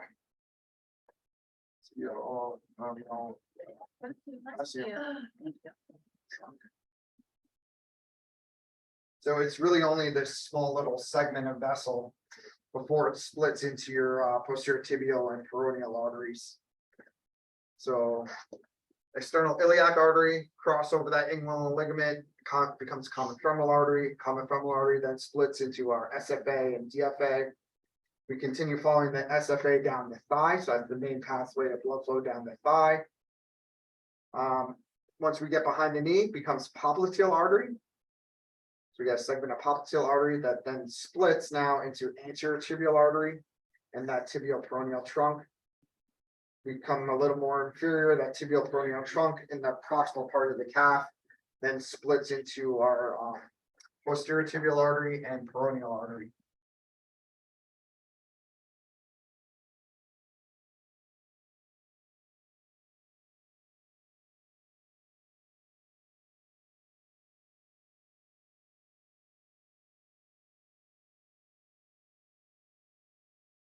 All right,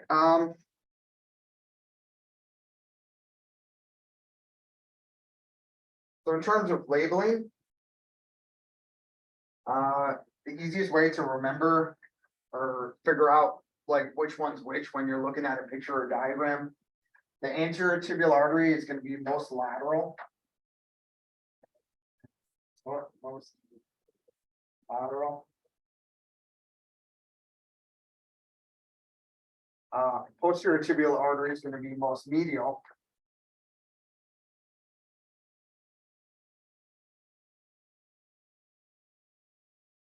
And the peroneal artery is in between.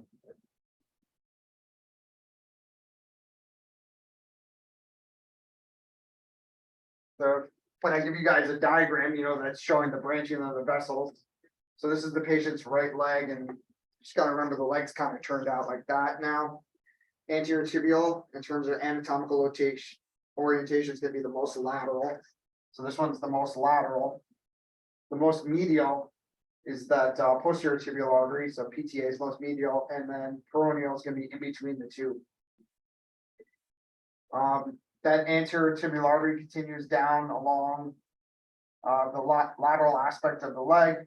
It comes onto the top of the foot, and that's when it becomes the dorsalis pedis artery. So that's what we're listening to when we're doing our PPR SLPs, is dorsalis pedis.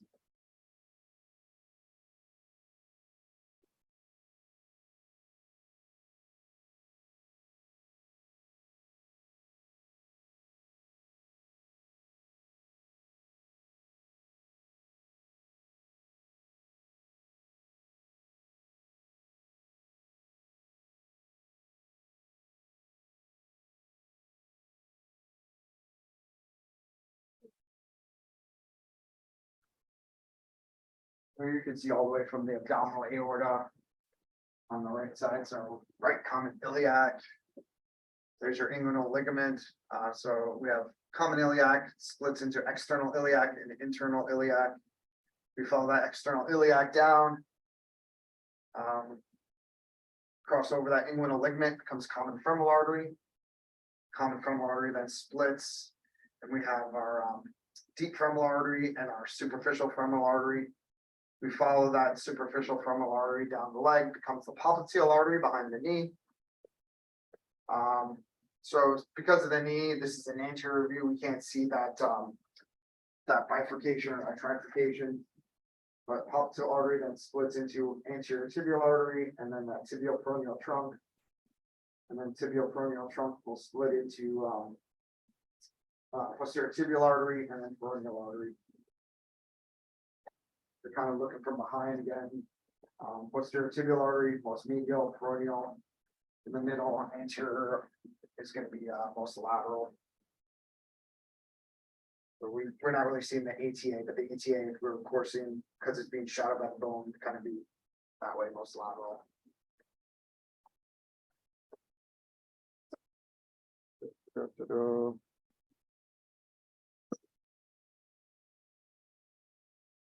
So the abductor canal is a segment of the thigh, in which, the blood vessels run. So it's within this abductor magnus muscle. The superficial femoral artery can be sometimes kind of hard to visualize, so it's basically the distal 2/3 of that thigh. Depending on the patient's musculature, it can make it that vessel kind of difficult to image. Because of also the pressure for that muscle, this is the most common area where we're gonna wind up with inclusions of that SFA, but we'll get into that a little more detail in, I think, week 5. Very detailed. So here we can see now some just images for our waveforms. So again, biggest takeaway, high resistant triphasic waveforms. Again, I don't expect you guys to memorize, these velocity measurements right now. So just, you can see they all look pretty similar. Similar characteristics, fast upstroke, nice open spectral window, so we know everything is moving at the same velocity, so we have a laminar flow pattern. So this is normal, healthy arterial waveforms.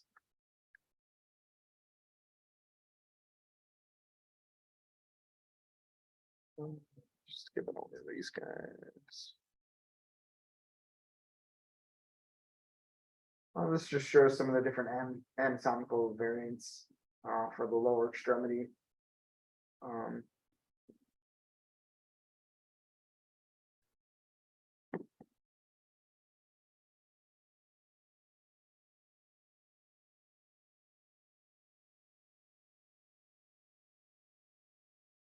This is a good diagram. Shows up. Does show up. So if you can label this, you'll be good for the quizzes, things like this. So again, I'm not looking for having you memorize all the small little vessels on, upper and lower extremities. We really got to just concern ourselves with the main pathways. So I mean, if you can be able to, label this, you can more than fine.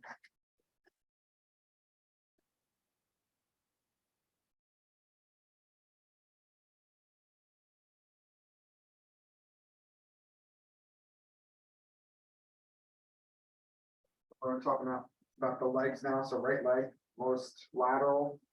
It's going to be your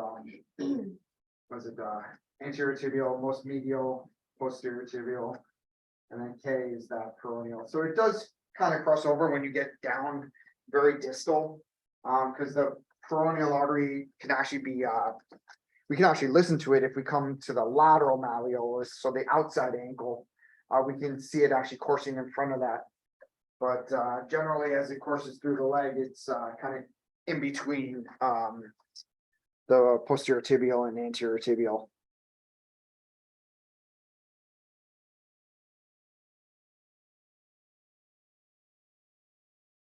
Again, just more diagrams. Dorsalis pedis artery on the top of that foot.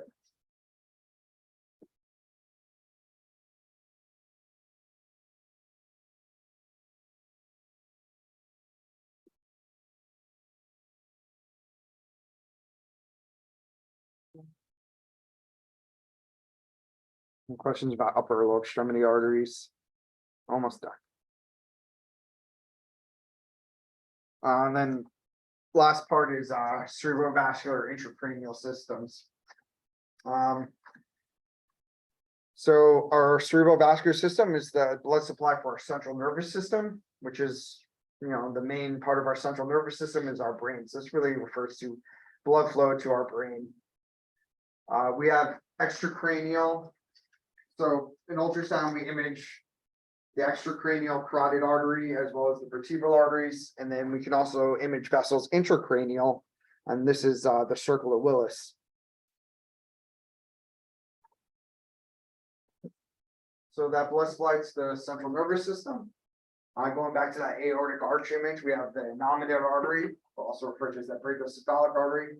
That first branch off the aortic arch, which divides into the right common carotid, and then that right subclavian. So in terms of blood flow for the central nervous system, we're focused really on that right common carotid artery. We have the left common carotid artery, which is the second major branch of the aortic arch. Divides into the left internal and external carotid arteries. And then the left subclavian artery is the third branch of that aortic arch.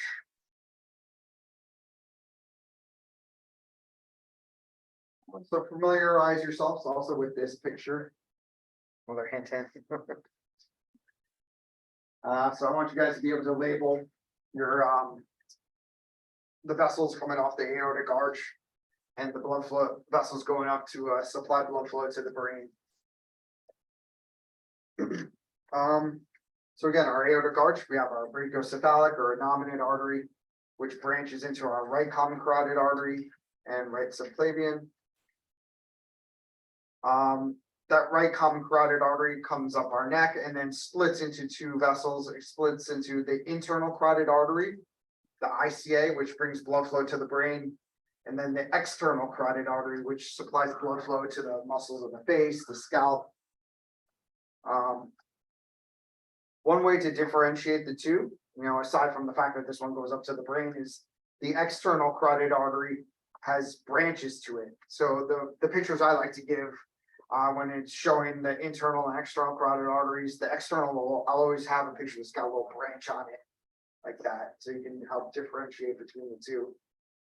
So ICA, internal carotid artery, brings blood flow to the brain, external supplies the muscles of the face. So don't get confused when you're looking at this that, this is internal because it's more inside, or more medial, whereas this one is more lateral. So internal to the brain, external to the muscles of the face. The ICA is the one, the internal carotid artery is really the one that's important when we're talking about blood flow going to the brain. That is our main supply of blood flow to our brain. The other major vessels that we have are vertebral arteries on each side. We have a right vertebral artery and a left vertebral artery that also bring blood flow to the brain.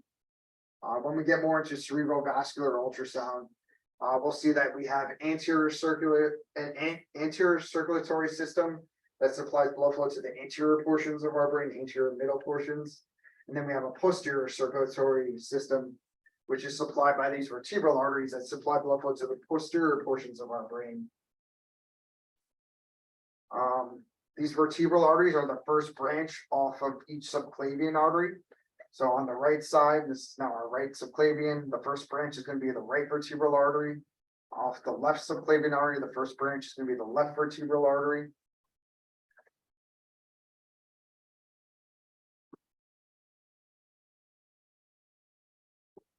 Just an angiogram showing person's aortic arch, those branches.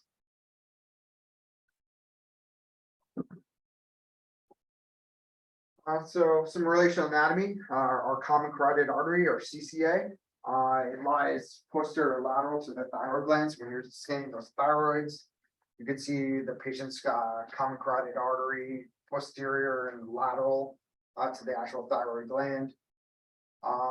Normal orientation is deeper to that jugular vein. So typically the patient's jugular vein is anterior to that artery. So when you put that probe down, it should be jugular vein on top and that carotid artery underneath. The common carotid artery has no arterial branches, so it should just be one straight artery. We shouldn't see any branching. And then it does split, eventually does just bifurcate into the internal and external carotid arteries. So we shouldn't see any small little branches coming off your CCA. All we have is that major splitting or branching, or the major bifurcation into internal and external carotid arteries. The carotid artery has a segment right before that bifurcation that's referred to as the carotid bulb. So that vessel tends to dilate and bulge a little bit right before that bifurcation.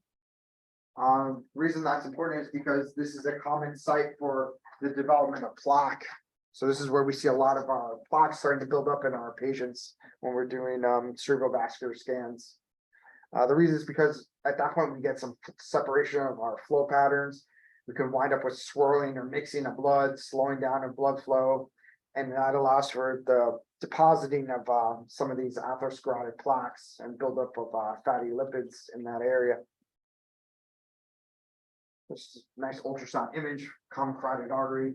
So nice uniform diameter, nice straight coming across our screen. We can see a nice thin intimal layer, clean, no echoes on it.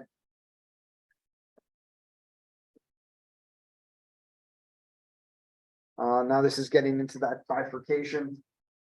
So this is now just heading superior, going up toward, so that way is notches up towards the patient's brain.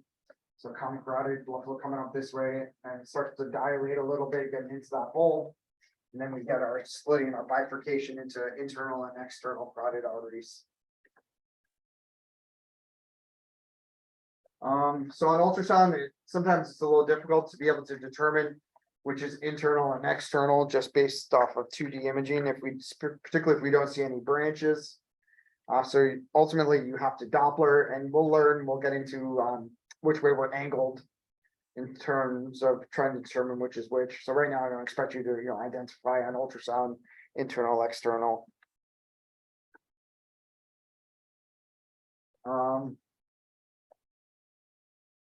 So here we can see the extracranial carotid artery and vertebral arteries. So our internal carotid artery courses up, enters into the skull.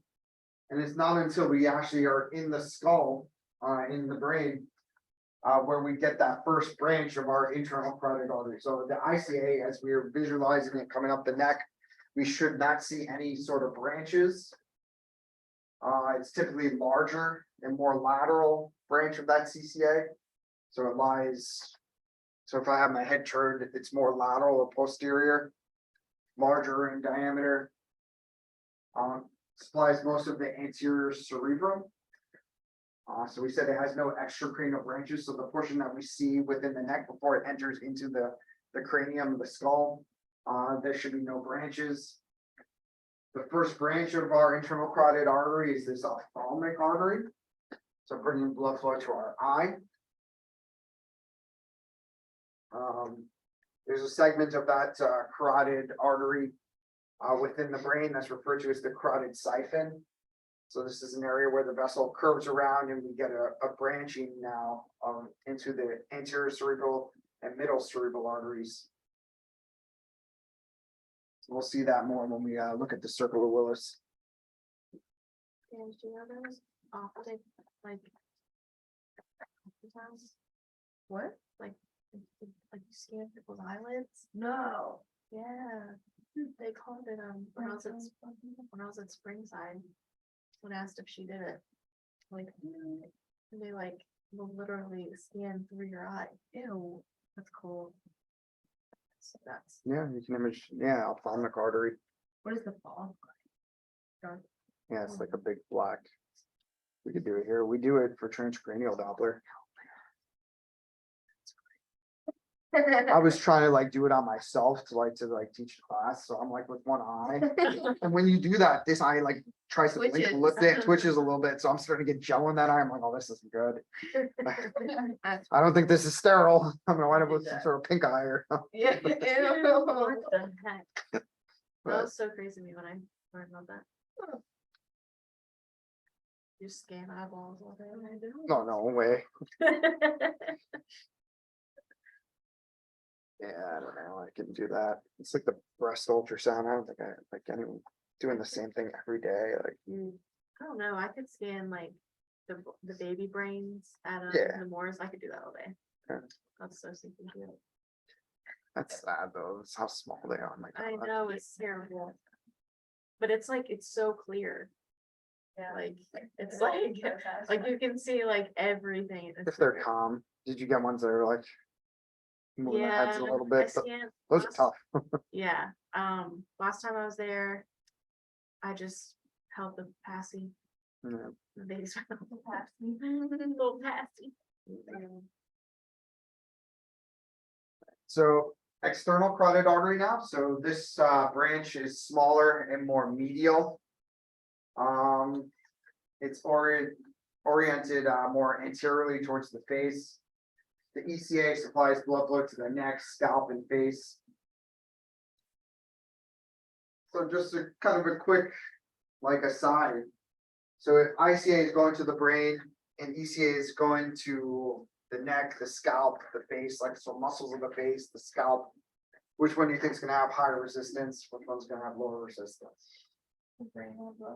Absolutely, 100%. So that's ultimately how you can really distinguish between the two. You can Doppler them and you'll see different waveform characteristics between the two. So ICA is low resistant, the ECA is gonna be high resistant.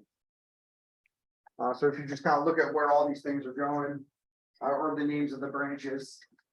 So ECA has multiple branches that are extracranial that exist outside of the actual cranium, outside the skull. So the first branch that that the ECA gives off is this superior thyroid artery. So that's why it's highlighted. So we could typically see that superior thyroid artery right at that bifurcation, and we can use that as a identification method of the ECA when we're scanning. So we can try and look for that superior thyroid artery coming off. We can see it kind of branching off and then it heads down towards the patient's thyroid.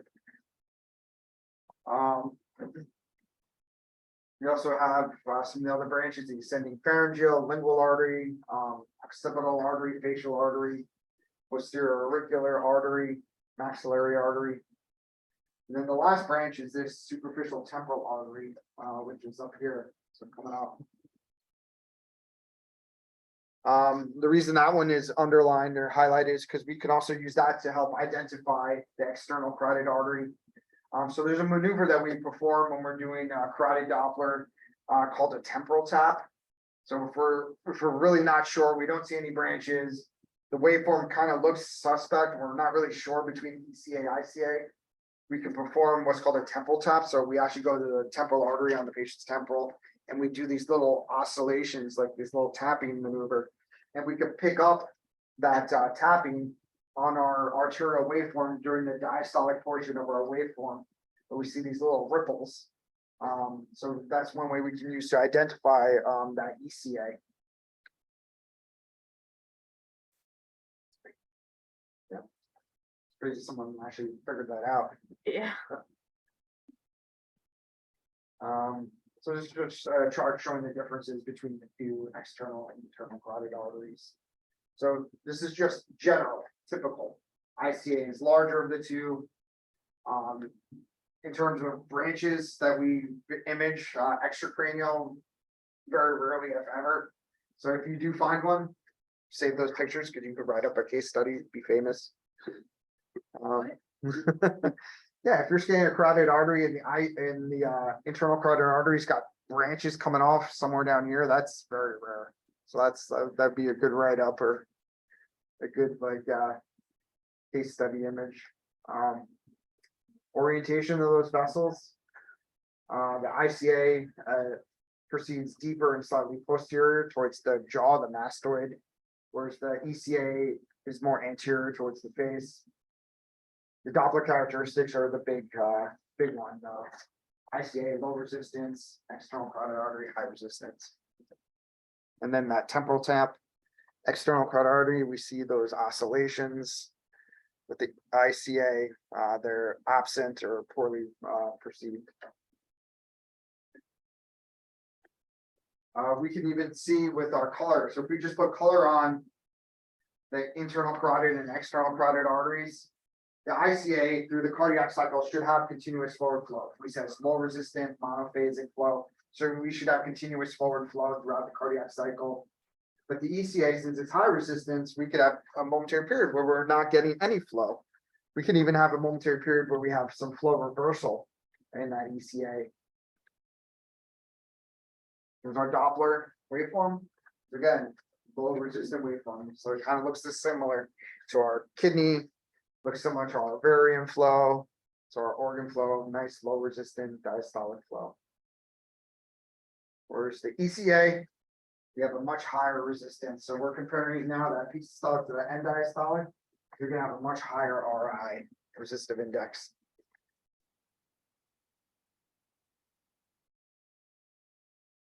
So this is just showing that little first branch, so that's superior thyroid artery. So we can use that to potentially identify ECA versus ICA.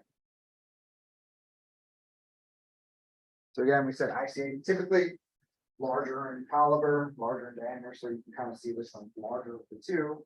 But don't always go by that, but if we see a branch coming off of it, we know for sure that that's the ECA. Vertebral artery, so this is the other part of our cerebrovascular circulation. So these are the first branch off from each subclavian artery. So we have a right and left vertebral artery. Supplies the posterior part of the brain, so the medulla, the interior surface of the cerebellum. Those right and left vertebral arteries join together at the level of the pons, so intracranial within the skull. Those vertebral arteries come together and form the basilar artery. The vertebral arteries are also important because they do provide a collateral pathway in patients that have blockages or stenosis in the subclavian or innominate artery. So if those vessels are occluded, the body will actually steal blood from the vertebral arteries to get blood flow out to the extremities, out to the arms. So this is a condition that's referred to as subclavian steal syndrome, where the subclavian arteries are going to steal blood flow from the vertebral artery. And you'll actually wind up with retrograde or flow reversal in those vertebral arteries. So we'll learn that a little bit more when we get into cerebrovascular scanning. The basilar artery, so those vertebral arteries, they come up, come together in the skull, form that basilar artery, and then that basilar artery then splits into the right and left posterior cerebral arteries. And these supply the entire pons, the superior and anterior aspect of the cerebellum, and they form part of the circle of Willis.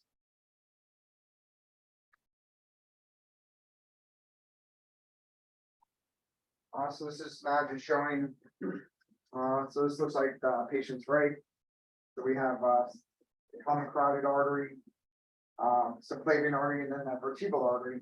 So the vertebral artery, there's a segment of it that exists outside of the actual vertebral column. So it gets its name because it passes through little foramen, little opening in the spine's processes of our vertebrae as it courses up the neck. So when we're actually imaging it, the vertebral artery, we can see only small segments that exist outside of that actual vertebrae. So here's a vertebral column, so that's the spinous process passing in between that little area of the spine, and we get shadowing from the spine. Then when it comes out the other side of it, you get a segment of the artery, then goes back in another vertebrae portion of the spine, get the shadowing. So we can only really Doppler in between, the areas of our spine, in between the vertebrae. Yeah. So doctors like to see this. So there is a segment of the vertebral artery that, like we saw, the proximal portion that exists outside of the actual the vertebrae. So here you see that vertebral artery connecting to the subclavian artery. So you could image it there if you see it. The radiologists, the doctors like these pictures where you can see, for sure the shadowing of that spine, so they know for sure, yes, he is, imaging the vertebral artery. Imagine cracking your neck and get like minutes with that. I heard That's that like I do that all day. there was this guy who went to the chiropractor and they cracked his neck and injured his whatever artery that was right there. He died. Oh man, Yeah. I don't know where I heard that from. that's crazy. Another one. Yeah. Let's put this name in your vessel. Common carotid. Yeah, so one is common carotid. Good. So even though this one doesn't have that little branch, just kind of use the idea that the ICA is more lateral or more posterior. So ICA, ECA is more medial.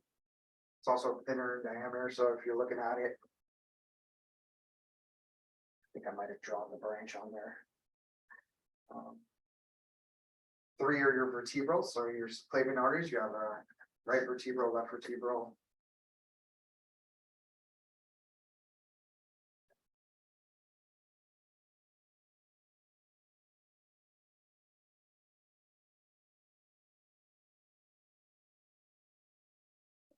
Ascending aorta.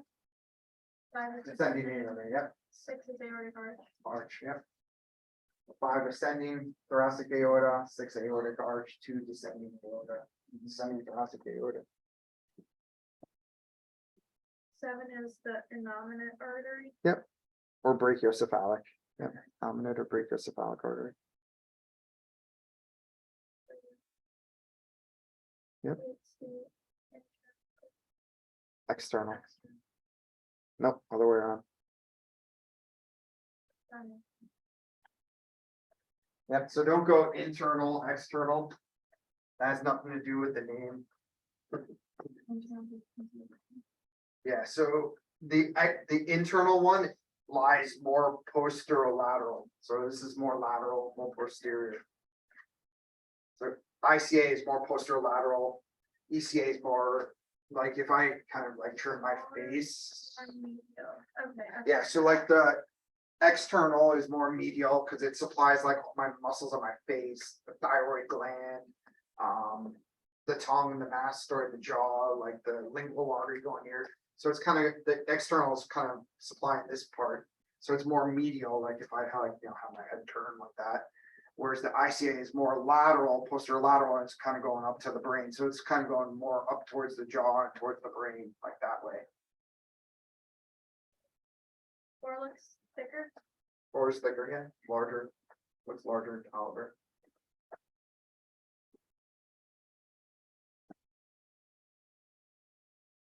So if this kind of corresponds with that.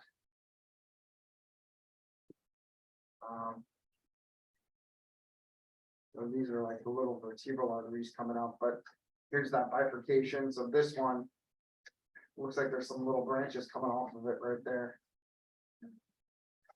Here it looks like there's a little branch coming off right there.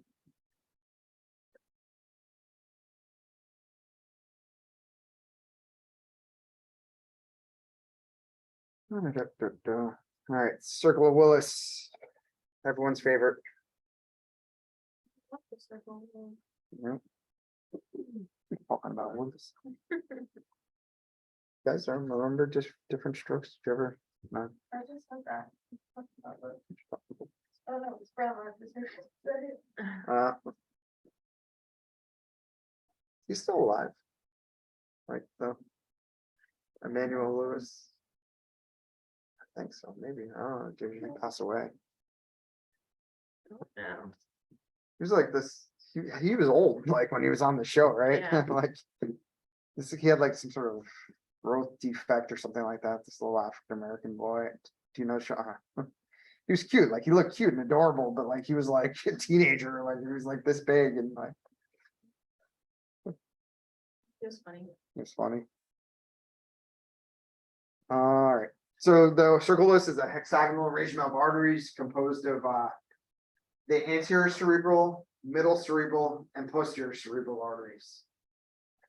So really, when you're labeling the circle of Willis, like it's not too terrible to be able to identify and label the vessels. So everything is cerebral arteries. It's just that little portion that the name changes. So you have an anterior cerebral artery, middle cerebral arteries, and posterior cerebral arteries. There's connections between these guys, between via an anterior and posterior communicating arteries. So the circulus is very important because this helps protect us from, having stroke, from essentially dying as a result of cardiovascular disease, disease in our carotid arteries, because these are vital collateral pathways when we have occlusions and cerebrovascular disease. So I know this looks like way complicated, but it really isn't terrible. So you kind of just have to think of yourself as a bird's eye view looking down on a patient's skull. So if I like took a machete and just cut myself directly in half down the middle of my head, and I'm looking down at the person's brain, so we can take our Mr. Wilson. If I just took his head and just sliced him that way, and then I'm looking down on the person from a bird's eye view down on the brain. And I put two eyeballs here. I like to put my orbits here. So this is the ophthalmic artery. on each side. I put an eyeball here and an eyeball here. So if I'm looking down on the person's brain and these are their eyes, this is the anterior portion of the brain or the person's skull. If this is anterior, then this is the posterior part of the brain. So if this is the posterior part of the brain, we said the vertebral, we'll start with there first. The vertebral arteries were responsible for our posterior circulation, so we have our vertebral arteries coming up. They come together, form that basilar artery. And then that basal artery branches into our posterior cerebral arteries. We have a right and left posterior cerebral artery. So posterior cerebral arteries, posterior circulation. So if we're moving our way from posterior, we then come into the middle part of our brain. So the middle part of our brain is fed by our middle cerebral arteries. So when we're talking about now the anterior circulatory system, this is fed by the internal carotid arteries on both sides. So the ICAs are coming in on both sides. They come into the brain, into the circle of Willis. This is that carotid siphon that we had mentioned, where we get the branching of our anterior cerebral arteries and middle cerebral arteries. I know it's a little complicated, but the ICAs come in, kind of go around this loop. We get that first branch off our ICAs, the ophthalmic artery, bringing blood flow out to the eyes. Then that the internal carotid arteries then branch into anterior cerebral artery and middle cerebral arteries. Those anterior cerebral arteries then go to the anterior portion of the brain. So ICA is coming up, bring blood flow out to the middle parts of the brain through the middle cerebral arteries, the mid portions of the brain. Blood flow goes to the anterior portion of the brain through the two anterior cerebral arteries. And then the only other vessels that are part of that circle of Willis are our communicating arteries. So there's a small anterior communicating artery that connects the right and left hemispheres of the brain. And then we have two posterior communicating arteries that connect the anterior and posterior circulatory systems of our brain. So the reason all this is so important is if we have blockage, in any of these inflow portions, we can get blood flow to all parts of the brain via these communicating arteries and the circle of Willis. So if patient's right ICA is included, no blood flow is getting up, we can get more blood flow coming up the left ICA, come through up the anterior cerebral artery and then crossing over into this side and gets to where it needs to go. Or we can steal it from the posterior circulation and get more blood flow coming up the vertebral artery on the same side through that posterior communicating artery and then into where we need it to go. So.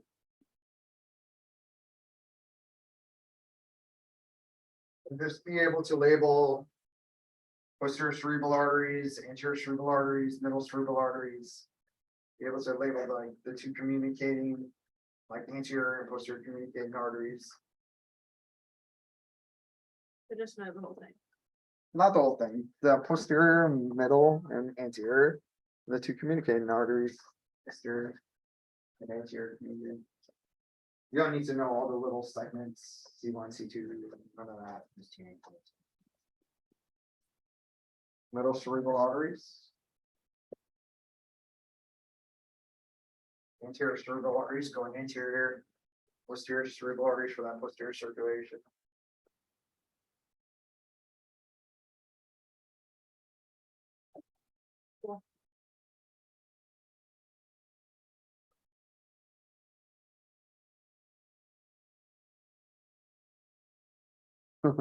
Freedom. My eyeballs. Yeah.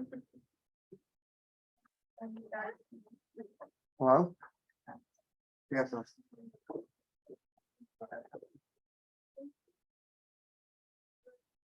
What, honey? Okay.